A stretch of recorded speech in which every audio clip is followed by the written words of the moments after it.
Welcome to The Outsider Philosopher.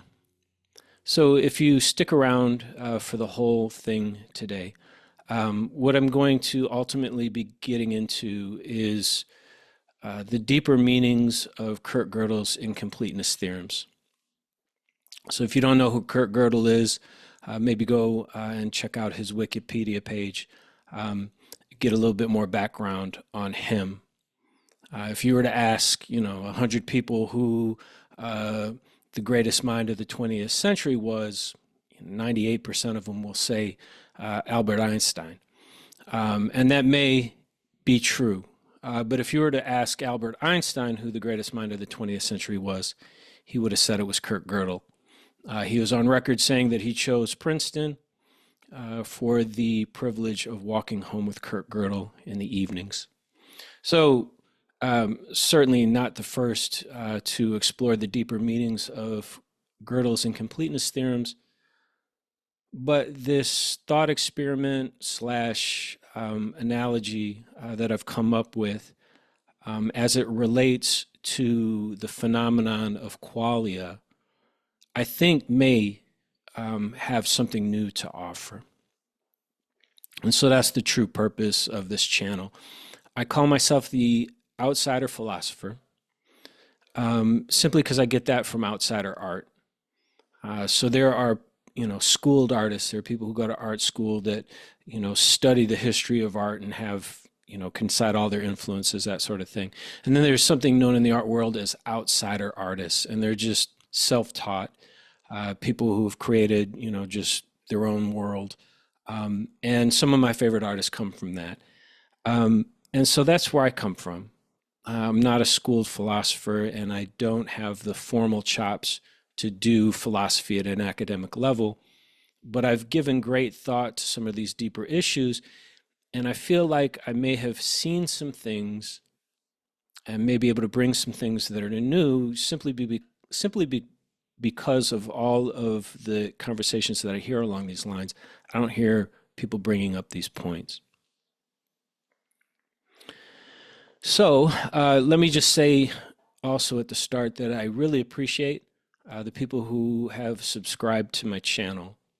I'm about 112 subscribers at this point, and that's not going to break any records on YouTube for sure, but that's at least 100 more than the people who knew me and signed up for my channel just to be nice to me. So I appreciate the subscribers, and if I could get anything out of this, maybe it would be an interview with Robert Sapolsky. So if you just Google Sapolsky's contact information, it comes up right away. It's okay. It's not doxing. Send him an email, encourage him to do an interview with me. Maybe if enough people do that, we'll get on his radar. He's doing tons and tons of interviews. I think each and every one of them is basically a carbon copy of the last.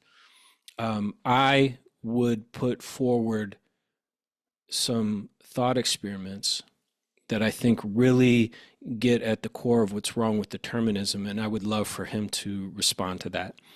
And as much as I've been criticizing him, he seems like a very nice guy, very moral guy, very open-minded guy, kind of an iconoclast, and maybe he would enjoy taking on somebody like me that would really challenge him, and maybe he would, give one for the small guy out there with the extremely small channel.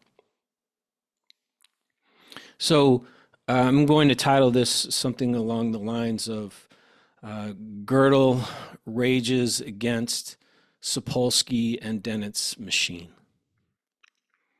And I'm going to try to get as deep down the rabbit hole on this one as I can, and if my thoughts aren't as composed as you would like them to be, I understand. But this is the only way I have of going about it. So I was out in the desert a couple days ago. This time of year, I'm in California. I love to take my dog to the desert because if it's cold enough, the snakes are asleep, and then I can let her out in the desert and she can chase rabbits. And so while I was driving up to the desert and while I was out there hiking around, I was listening in depth to the debate between Sapolsky and Daniel Dennett. And I was struck by a number of things. The first thing I was struck by was that here you have two seasoned academics. Dennett's at the end of his career. Actually, my heart was going out to Dennett.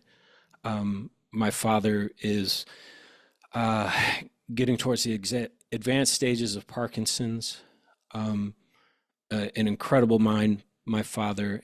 He still has most of it, but I'm beginning to see that decline. And I was seeing that in Dennett, and it just, it made me feel for him. But he and Sapolsky, have read thousands of papers, graded people, et cetera, et cetera. And I was surprised that they did this debate where so much of the debate could have been cleared up if they just had a better definition of their points. What does determinism really mean, and what does free will really mean? And this is, a point that has been brought up in the comments section of a lot of my videos, and just generally around is, what do we mean by these terms? And one of the reasons that I'm drawn to the subject is because it's like this massive thought experiment that really helps focus the mind, and also just sort of, bring so many things about reality itself into focus if we take these things very seriously. And so I think, even though nobody's going to, close the book on this debate, I think there's still a lot to be gained. I mean, it's definitely a mental workout. At a certain point, everybody's just sort of got to drop it and walk away from it, right?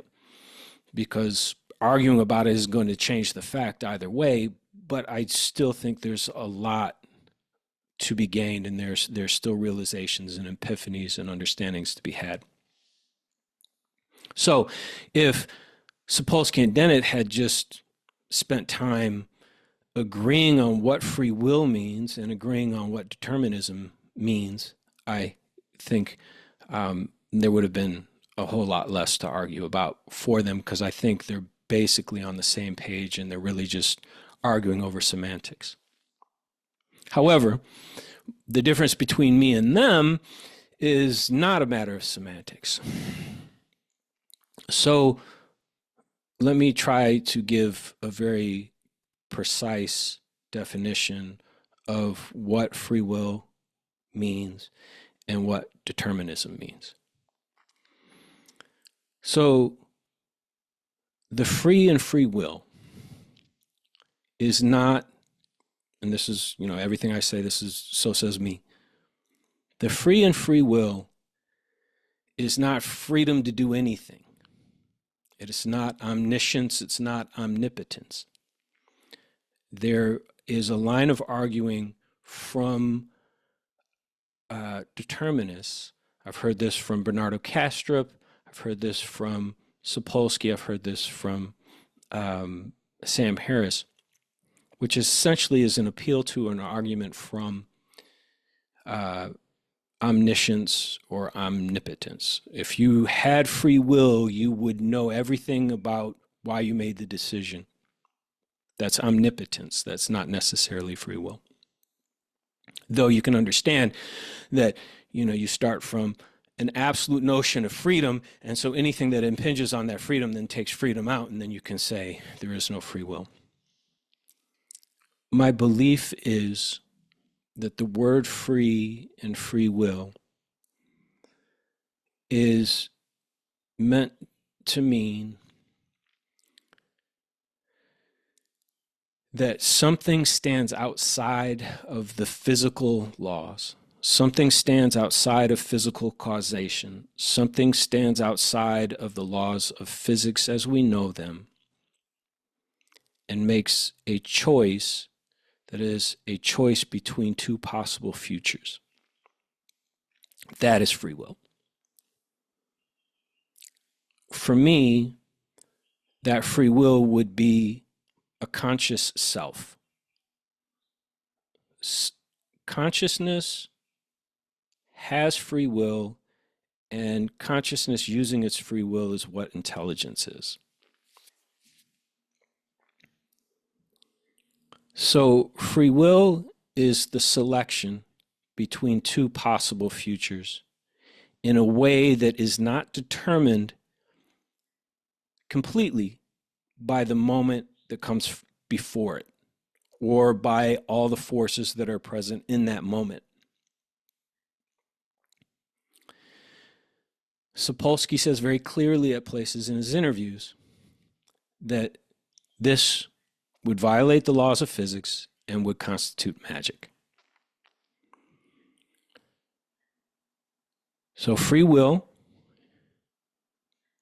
selects between possible futures in a way that is free from the forces of the prior moment or the present moment, however you want to look at that.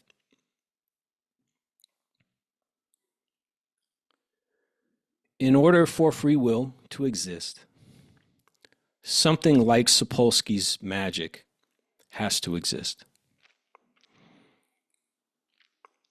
That is the price of believing in free will. Something violates the known laws of physics. Something violates the conservation laws, the conservation of momentum. At least two possible futures, probably more, but you get what I'm saying. At a minimum, it selects between two possible futures. So the price of believing in free will is believing in magic, which is assumed to be unscientific, which is assumed then to be superstitious, et cetera, et cetera. That's the price of free will.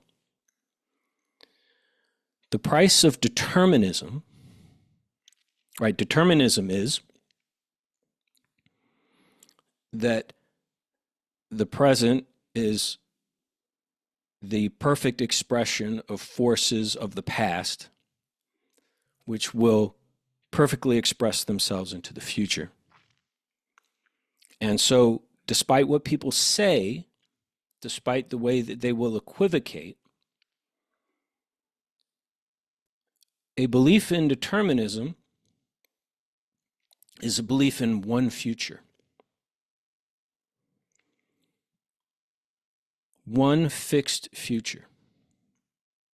One fixed future that there's nothing that anybody can do about it. I've had a lot of commenters take issue with this. All I can say is this is the way I'm defining determinism, and anything that's not this is an appeal to the magic, which is the price of free will. I will do my best to hold all this in my head and try to explain to you why all the determinists are really trying to backdoor free will. They're not calling it free will, but they're trying to take its form and function and bring it back around. They'll call it computation, but computation is not free, and computation does not change the future. Computation is just step by step, things working themselves out as they're determined to from the beginning. There's no freedom in computation, and there are no possible futures in computation. So, on the one side, you have free will, which believes that something stands outside of the causal laws and selects between possible futures. The price of free will is a belief in magic. Determinism believes that the present was inherent in the past and the future is inherent in the present, and that it's all one thing. Nothing stands outside of the causal laws, but the price of that is that there is only one future, just as there is only one past.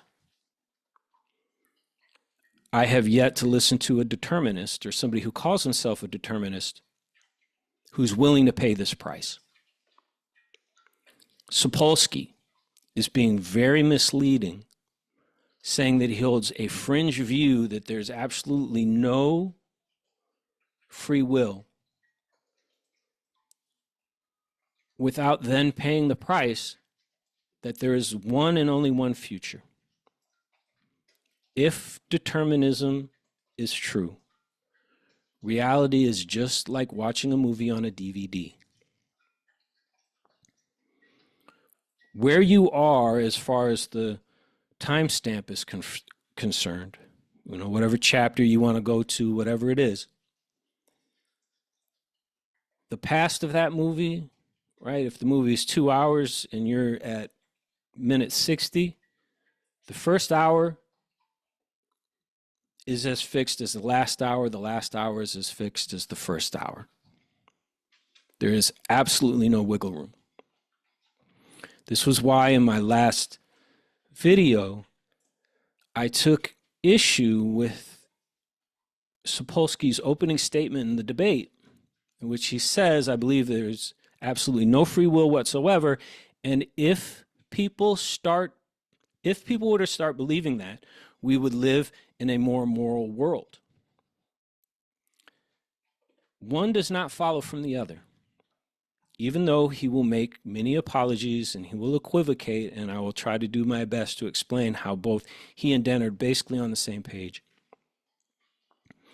But they're appealing to mechanisms that cannot change the future. So he's staking out that there's no free will. He's calling himself a determinist. Yet he's advocating for possible futures. That is not consistent within his own claim. And it's just an example of the problem with determinism, is that people who claim it do not want to pay its price, which is that there is only one future. Therefore, it makes no sense to advocate for possible futures. That only makes sense if you believe in free will.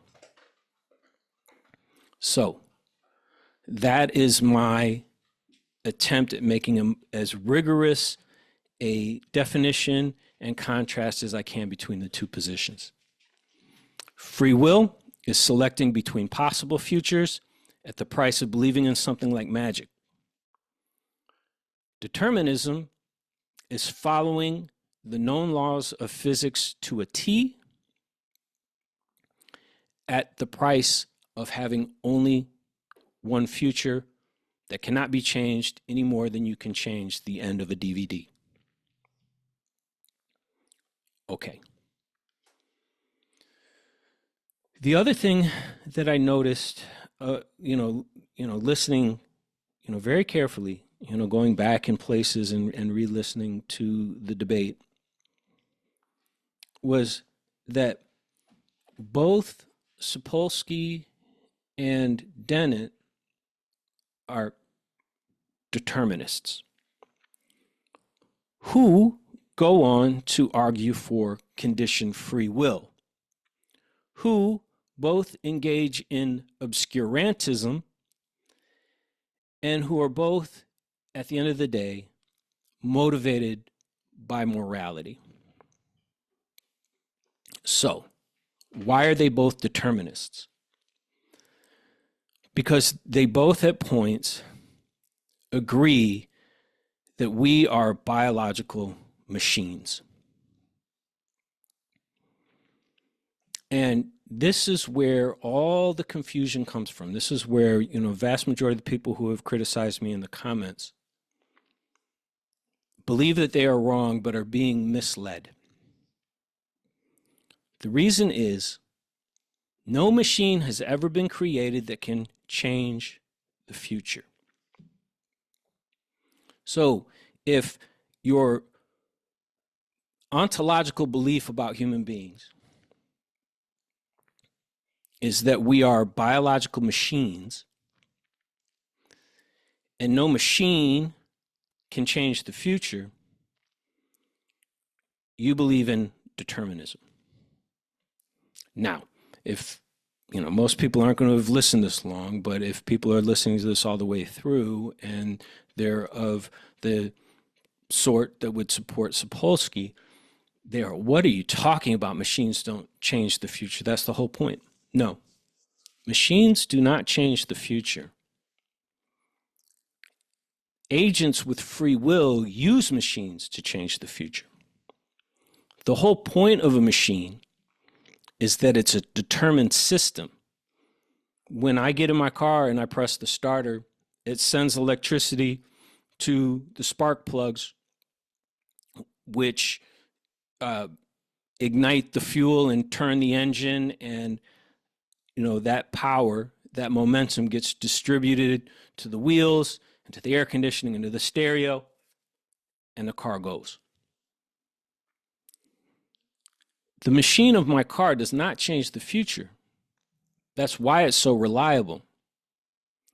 I change the future when I choose to use the machine of my car. A lot of people in my comments have said, of course we make choices. We just don't choose to make those choices, which I'm not going to, beat up on people too much. I think that's equivocation, semantics, but what Sapolsky's trying to do when he stakes out in an absolute no free will position, but says that we still make choices, is that he appeals to computation. But computation is a machine. The inputs into that computation are selected by the agent. But once those inputs are put in, that machine does not change the future.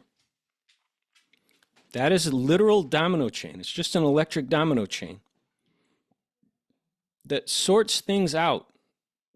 And I'm going to try to explain this. This is very deep stuff.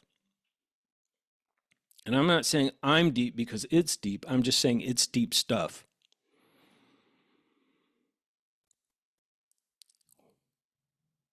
Why it takes a subject to give an object meaning.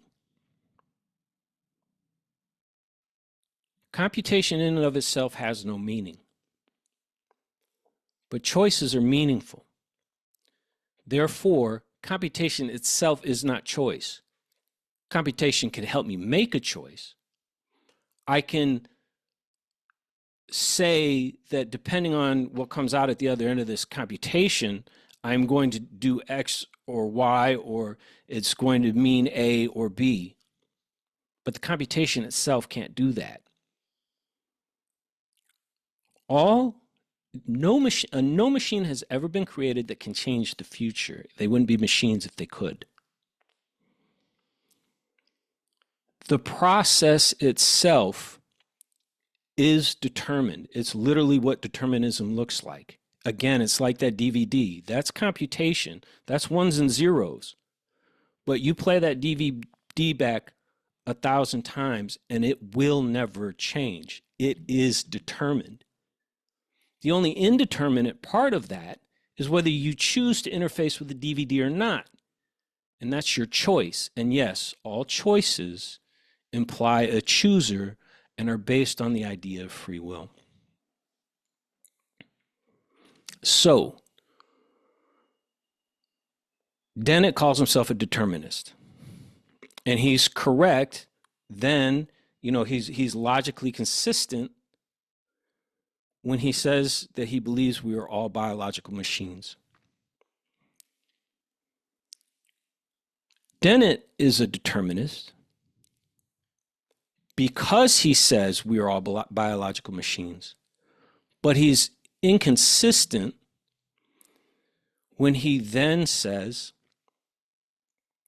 that those machines can have free will. Because having free will is the ability to select between possible futures, and no machine has ever been created that can change the future. So, in the first sense of where they are alike, and that they both believe in biological machines, therefore are determinists, Sapolsky is congruent, Dennett is incongruent. I agree with the critics of compatibilism. It's just an oxymoron. There's no such thing. There's no such thing as absolute determinism and free will. You can't get from one to the other. So they both are determinists in their beginning beliefs. But then they go on to argue what I call conditioned free will. Because they both argue that we ultimately can select between possible futures. What they both then do, all right, so this is conditioned free will, and this is, again, the vast majority of criticism that I've gotten in the comments are people who are mistaking conditioned free will for determinism. Because they, oh, of course you can make choices. It's just not you that's making the choice. It's computation, but computation is a machine, and machines can't choose between possible futures. That's in the realm of free will. So Dennett and Sapolsky both make an appeal to process, to machinery, to computation. This then leads into obscurantism. They're being obscurantists. What they're saying is that process is so complex that on the other side of it, this thing that looks like free will, because it's selecting between possible futures, comes out the other side. But trust us, it fits within the laws of cause and effect, determinism, physics. You'll never know where in there the thing happened, but that's what a choice is. But that's not what a choice is. No matter how you dice that, a choice is always selecting between possible futures. A choice is the fact that the future is not fixed like the past. Determinism is the fact that the future is fixed like the past.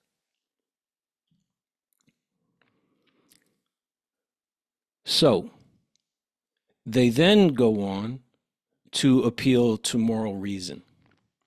Sapolsky's arguing what he's arguing, and excuse me, this is a little ad hominem, but I believe it goes to motive, so it's valid.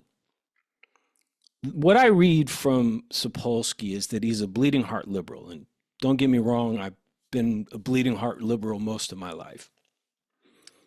But what he really feels bad for are these people who are in the criminal justice system, who are, in prison. And he's saying, well, if any of us had their influences, we'd all end up there too. We would have made the decisions that they made. And so he's taking this really ideological stance, and I think being led by emotion then to overlook where it generates paradox, because he really wants to help these people who he thinks are being blamed simply for the bad luck of being born into the lives and the shoes that they were born into. Dennett, on the other hand, is making an argument from practicality. I'm actually surprised that Dennett believes in free will, because he, to this point in my life, I've viewed him as the arch materialist. I've actually had a grudge against Dennett since I was in college, and that was 1994. But I see, okay, Dennett's a pragmatist. Dennett just wants people to be reliable, real adults that don't have superstitions and go to work, pay their taxes, obey the speed limit, that sort of thing. And he sees what I see, which is that if you start telling people that they don't have free will, you're not going to get better behavior. You're going to get worse. And so I think Sapolsky is just flat wrong, and I could, cite places in the debate where he, shows his cards on that. But both men are being motivated by morality. And the entire notion of morality, indeed the entire feeling of morality, is based on free will. That's one of the points I made in other treatments of this, which is just the paradox of, like, there's literally no philosophy of determinism, because determinism is the negation of philosophy. Philosophy, morals, ethics, morality, all studies of what we should do with our free will. And if you don't believe that you have free will, or no one has free will, you're at heart arguing that there's only one future that's going to happen as it will, and that the only causal power in the universe is the conservation of momentum. The price for that is too high for anyone to pay. I doubt you'll find a true determinist. People have accused me, they've been like, well, determinism's not fatalism. I looked into that. Determinism is fatalism. I'm sorry to break it to you like that. As far as I can tell, fatalism is just the logical, emotional, and philosophical reaction to the fact of determinism, except that there's no logic in determinism. People have a real hard time with this because it's like, man, it takes a certain kind of imagination to understand that if determinism were to be true, you would just be an echo of an echo of an echo of an echo. And so none of this would make any sense. It just some strange way appears that, we're having this argument and these debates and talking about these things, but it's just, the past expressing itself as the present, as it will in the future, and it's all one thing. And, I could just point you, look at Michio Kaku. Look at Michio Kaku, free will, determinism. He will tell you that that's what it means. That's at the end of the day what Einstein thought it meant. That's the whole idea of a block universe. When you have, 3 dimensions plus time and it makes a block universe, any of those points on that timeline are as real as any other, and it's as set as granite. And so here you have these two men, talking around each other because they haven't agreed ahead of time what the definitions are. And I think the definitions are very clear. It's just nobody wants to pay the price. I believe in free will, therefore I have to believe in magic. Right? I have to believe in something that everybody else that's scientific would consider unscientific. Fine. All that is necessary for free will to exist is that there's something we don't know. And do we think we know everything? Right? The explanation for free will just has to exist in that area of reality that we don't know yet. Right? That's all that has to be necessary for free will to exist.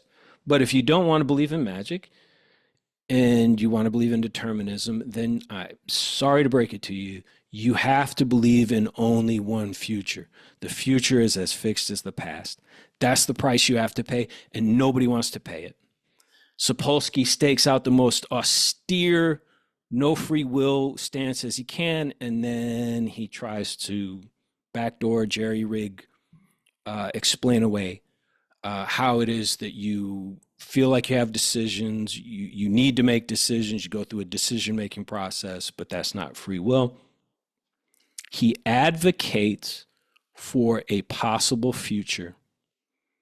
That is a belief in free will. He can't get away from it. All right. So that's my treatment of that debate.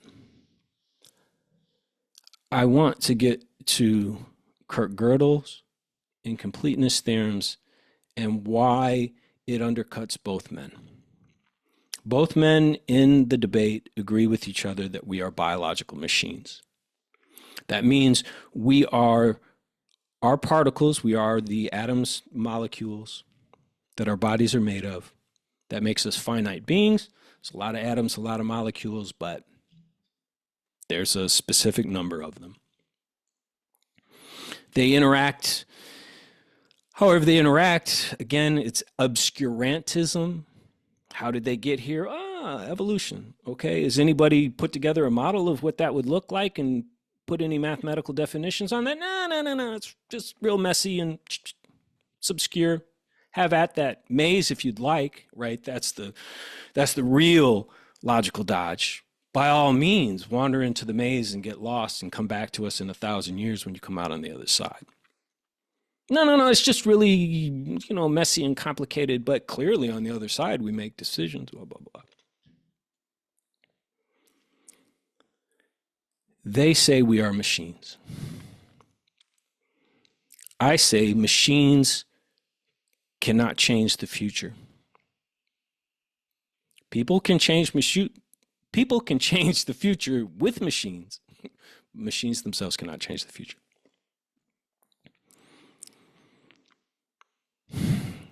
Collect my thoughts here for a second. So they're both on record saying that we're machines. Now I'm going to use Gödel's incompleteness theorems to prove to you that we are not machines. Every machine is finite. In order to understand Gödel's incompleteness theorems, you must be infinite at your core. I'm here to tell you that you are an infinite being constrained to your body for what we call a lifetime.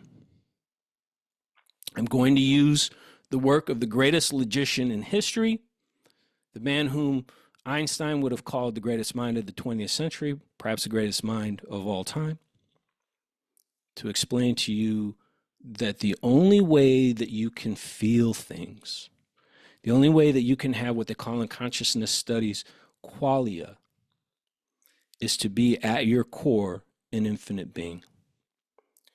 You are consciousness. Consciousness is infinite. Consciousness is always germane to a self. That self always has some level of free will. The operation of that free will in the environment is what we call intelligence. People in this world constantly mistake computation for intelligence. It's not. Intelligence can make use of computation. Computation can never become intelligent. It certainly can never become conscious. Computation cannot change the future. Intelligence can. Okay. So, Gödel came up with an incompleteness theorem, two incompleteness theorems. And forgive me, I mean, Gödel isn't even understood by people who have PhDs in math and logic. But what I'm saying is true. What I mean is go and study them for yourself, and you'll see what I'm saying here will track. But in order to understand Gödel's incompleteness theorems, I'm just going to use an analogy or a series of analogies. An analogy and a thought experiment. So the first analogy is to imagine that it's the 1600s, 1700s, doesn't really matter, but imagine that you're a medieval shopkeeper who is a whiz with clocks, is a whiz with gears, mechanisms. And you sell these clocks. You make them by hand. You grind the gears and everything by hand, and you make these clocks. And you keep books like any good shopkeeper does. You keep track of inventory coming in and going out. And you do that by hand with a ledger. And one day you're going over your books and you realize, oh no, I made a mathematical error. I made a mistake. And then you go through and you look and you've been making this mistake. There's just some simple thing. Like I always had a hard time when I was a kid adding 7 and 6. Something like that. You go back and you adjust for all this and it changes how much profit you made. It's not a big deal, but you start to doubt yourself. And then you look at your clocks and you say, my clocks, they keep time perfectly. And you realize, perhaps ahead of your time, I mean, this is what early cash registers were. They were just a series of mechanisms. That you can mechanize your bookkeeping. And so you create a machine that mechanizes your bookkeeping. And so you use it and it seems to work out. Like everything's tracking your, inventory coming in and going out. But then you start to doubt yourself. You say, I was the one doing the math by hand. I built the machine to do the math mechanically. How do I know that the machine is getting it right?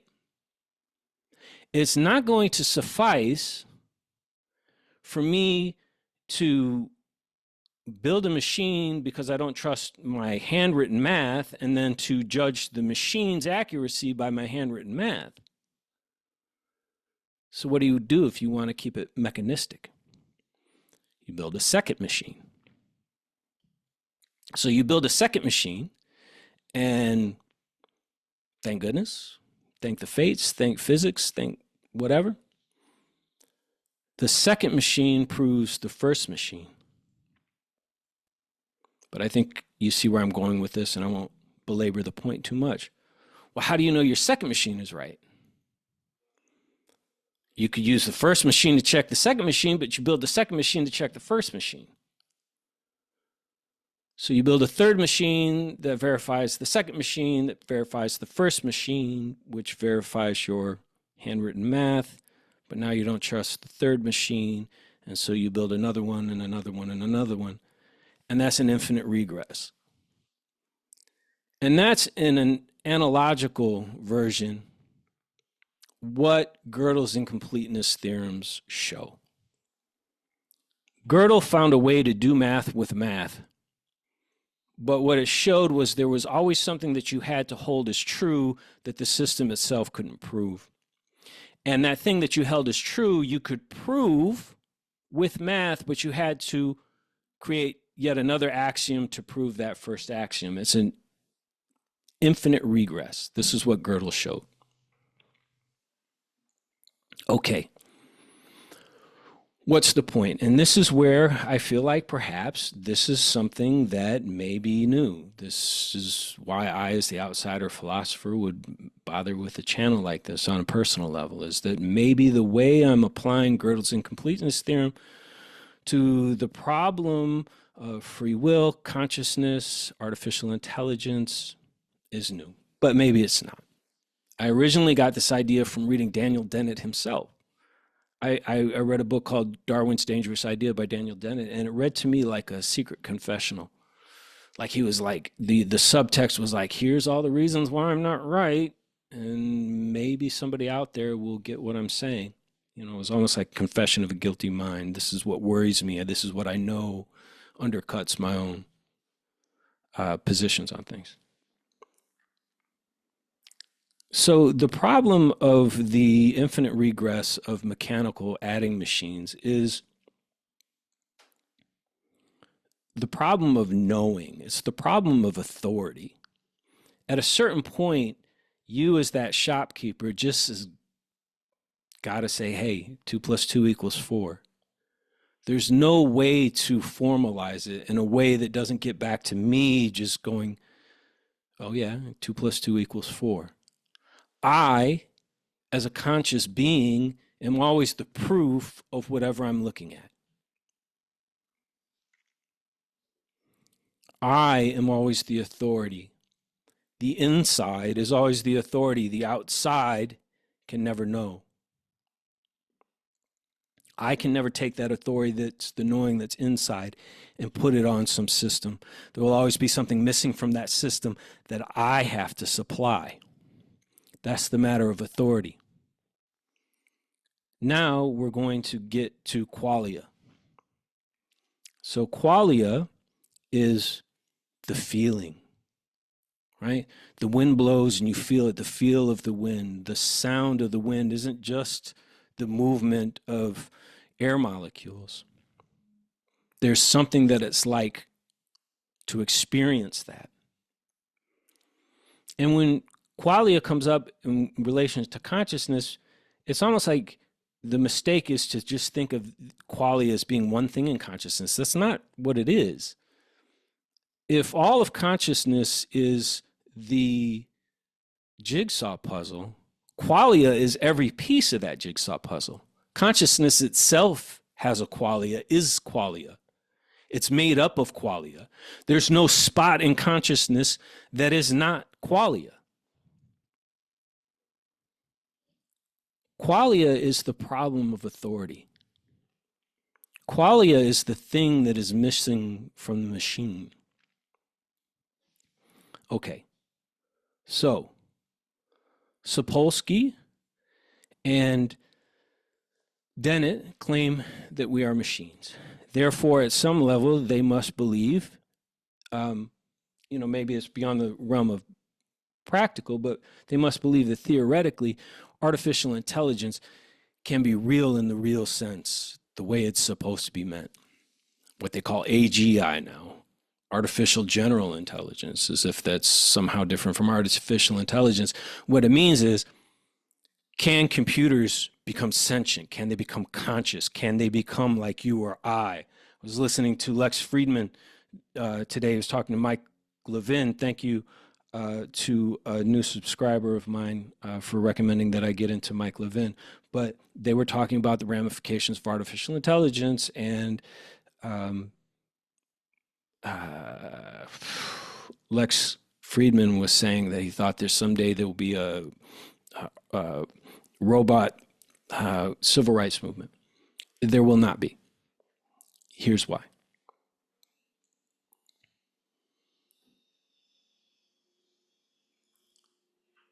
The problem is pain. Pain is the problem. The problem is also joy. The problem is also what it feels to be wet, the color red, etc. But the real salient problem is the problem of pain. And I'm going to explain to you why a robot can never experience pain, why a machine can never experience pain. And I'm going to show you, airtight, why you are not a machine.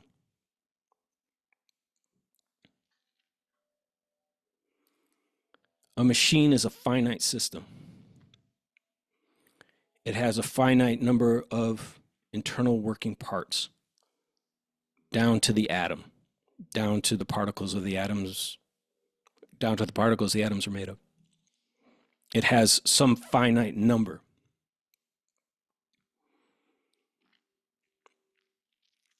In which the software is written.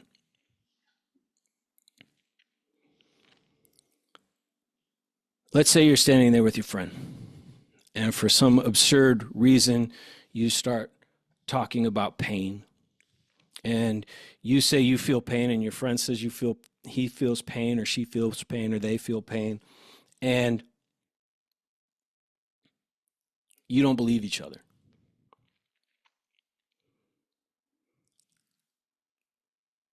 You get mad at your friend, and you punch your friend in the nose, and you go, you said you feel pain, but I don't see it. It's not real for me. And then your friend goes, oh, you think you're really smart. Bam, punches you in the nose. Oh, damn, fucking hurts. Neither of you can feel the other person's pain, at least in, one sense of it, the most immediate sense. But you're not stupid, so you're not going to keep trying to prove to the other guy that his pain isn't real by punching him in the nose. You are going to stand in the authority of your pain. You are not going to formalize that out. That pain is going to be real for you. And at some level, right, the problem of pain is the problem of consciousness. It's an eternal tautology. Pain is pain because it hurts, and it hurts because it's painful. You just know what that qualia is like. Get it? You are the authority of your own pain, as is your friend. Now, there just happens to be a robot there, a sentient robot, Chat GPT version 1 million. And the robot says, I feel pain too. And you look at that robot and you go, I doubt that. I don't think that's possible. And the robot says, no, it's true. Punch me in the nose. And so you punch the robot in the nose, and the robot goes, oh, son of a bitch. Right? Just like your friend. From the outside, there's no difference to how the robot reacts than how your friend reacted. Oh my God, the robot says my nose. And you feel bad. But then you say, wait a second. There's something I can ask of the robot that I can't ask of my friend, which is, show me the code that is your pain. And this is the heart of it. Show me the code. Show me the ones and zeros. Show me the programming. Show me the computation that is your pain. And the robot has to do that. The robot can do that. So the robot takes its skull cap off and it shows you, here's this pain. But what is the problem? And this is the crux. Some people are going to see this, some people are going to deny it. Kurt Gödel would have agreed with me. When the robot shows you that string of ones and zeros, however big or small, however many numbers in it, it's a finite set of numbers. You have the same problem that you had with the adding machine, with the machine that you created as that shopkeeper to take care of your books, to mechanize your bookkeeping. How do you know the authority of those ones and zeros? The robot can't just say, right? The robot is just ones and zeros. And so the ones and zeros can't just say what the ones and zeros mean. If you want to stay in robot world, if you want to stay in mechanistic world, if you want to stay in machine world, if you want to stay in formalized logic world, you are going to have to create a new string of numbers that proves that original string of numbers is true. What would that do to the pain? If those original string of numbers can feel the pain, what happens to the pain now? The pain isn't doubled. The pain has to migrate from that first string of numbers to the second string of numbers, because the authority is now in that second string of numbers. What do we know is the next problem? This is the whole point of Gödel's incompleteness theorem. In order to prove the truth of that second string of numbers, you now have to create a third string of numbers. And to prove that third string of numbers, you have to prove it on out to infinity.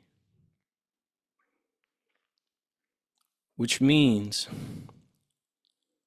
that the computer cannot feel pain, the robot cannot feel pain, because we know that the robot is finite.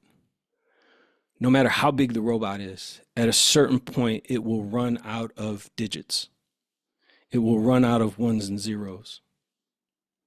However many gigabytes, terabytes upon terabytes of gigabytes, however many bytes that is, you will reach the end of that. And the authority for that pain will always be beyond its grasp. And so what that thought experiment proves, and this, again, is what Gödel thought his incompleteness theorems meant, is that no finite externalized system, right? People think there could be an infinite computer. No, there can't. Because there has to be a machine outside that's doing the computing. There's always got to be something larger manipulating the computation than the computation itself. So the computation itself is always finite. And Gödel proves that any finite system cannot handle meaning. Yet you feel pain, and you feel joy, and you feel love, and you feel anger, and you feel confusion. Your entire consciousness is made of qualia.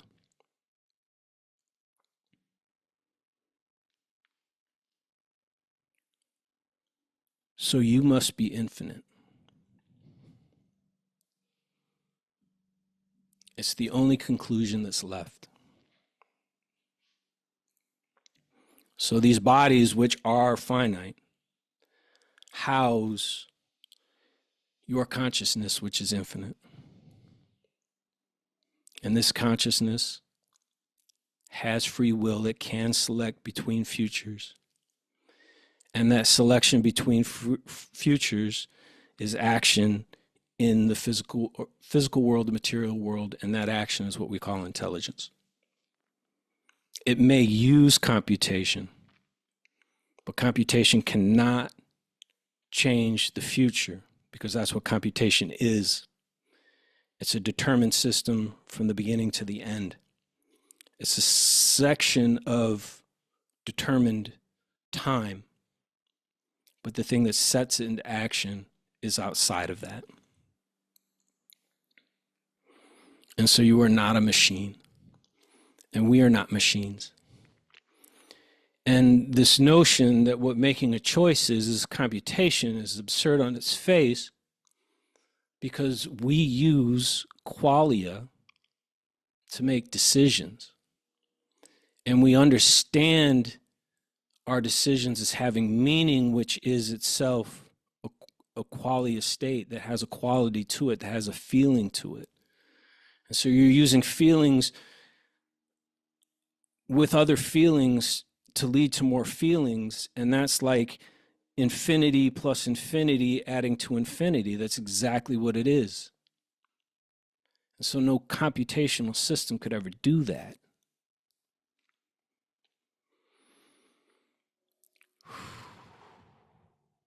And, commenters have said, people, critics in the comments, you're too, I get too upset, I'd get too emotionally involved. Well,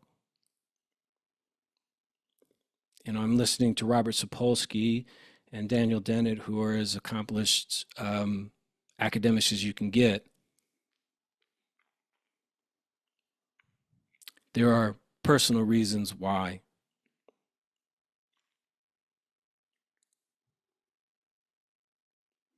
So I can't say that nobody's ever thought of that, but I can't help that maybe they haven't, because I haven't heard anybody put it quite like that. But if you truly understand Gödel's incompleteness theorems, people talk about grokking. Grokking is not something that a computer will ever do. It has to be infinite. And to explain away free will as the process of computation, and the belief in free will is the illusion of witnessing that computation coming to its conclusion and thinking that that was free will, it belies there's a certain lack of understanding. Because when you're making a decision, you are using qualia, you're putting qualias together, and every qualia is itself an example of an infinity. And so both Dennett and Sapolsky are making claims for machines and for computers that have never been established. They're accusing me of superstition, yeah, belief in free will, the cost of that is superstition. They are beyond superstitious about what formal systems can do. And so much of the scientific world has bought into this thinking that the embarrassment that then sits beneath, if you were to go back, oh my goodness, that becomes a real obstacle to even, seeing what I believe I have just shown and proved. And so I think that, as a logical exercise, as a thought experiment, just the whole thing of free will and determinism, just imagining what a determined universe would look like, and then imagining what would be necessary for free will. The more I work with these things, the more I just keeps coming around to infinity.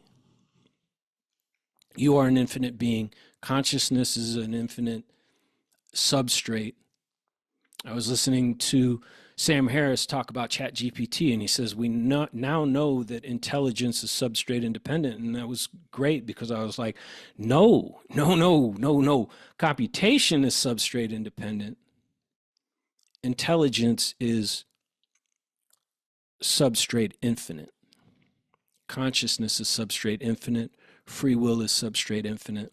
And that's why they can't find it, because they're looking at the finite. All right, so that's my best hack at it. I don't know how many people will have listened and followed all the way through, but if you have, there's a new sub out there. I appreciate him. He's really given me a deep dive. He's the guy that recommended that I check out Michael Levin, and so that will be, what I'll be spending my time on in the next couple of weeks. But I think Michael Levin's work is pointing to the very thing I'm talking about. And it's interesting, because when you get down to planaria and you get down to cells, you're so close to that razor's edge of where is it that life is interacting with the infinite. Maybe there's something to be found there, but maybe it will always just be the thing behind us, and we can only sort of, get there through logical means, the way Gödel did with his incompleteness theorems. All right. Thank you so very much if you listened all the way. I really appreciate it. And I'll see you in the next episode.